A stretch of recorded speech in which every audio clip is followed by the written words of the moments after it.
যাচ্ছি শুক্রবার সকাল সকাল মাছ ধরতে। সকাল না, 10টা বাজে।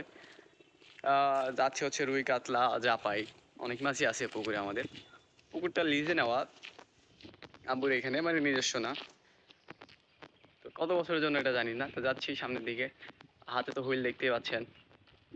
এখন মাছ পাই কিনা সন্দেহ। আর এছাড়া পিঁপড়ার ডিম নিয়ে নিছি আমরা, পাউরুটি নিয়ে নিছি, কিন্তু ভুলবশত 4টা নিতে মনে নেই। ভাই 4টা তো নিই নাই, দেখা যাক পিঁপড়া ডিমে খাই কিনা। 4 দিলে বড় মাছ আসে।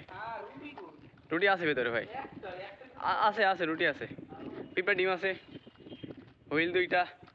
ওহ, দারুণ দারুণ মাছ ধরা হবে আজকে। রাতে হচ্ছে মাছ ফ্রাই হবে, সাথে খিচুড়ি ভাত। আমাদের সাথে থাকবে হচ্ছে আলাউদ্দিন ভাই, শাওন ভাই, আমি, মুজাহিদ, শাহরিয়ার এবং হচ্ছে আইস ভাই।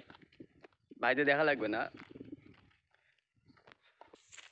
যাচ্ছে এখন, চলে আসছি পুকুরের কাছে। আমরা যাচ্ছি পুকুরের পেজ দিয়ে। আর আমরা আপনারা দেখতে পাচ্ছেন যে চারিদিকে শুধু গোডাউন আর গোডাউন। এগুলো হচ্ছে সরকারি গোডাউন। আপু এখানে চাকরি করে।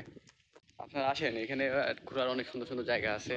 আমার আগের ব্লগও দেওয়া আছে যে নদীর ঘাটের সেই অসাধারণ দৃশ্য।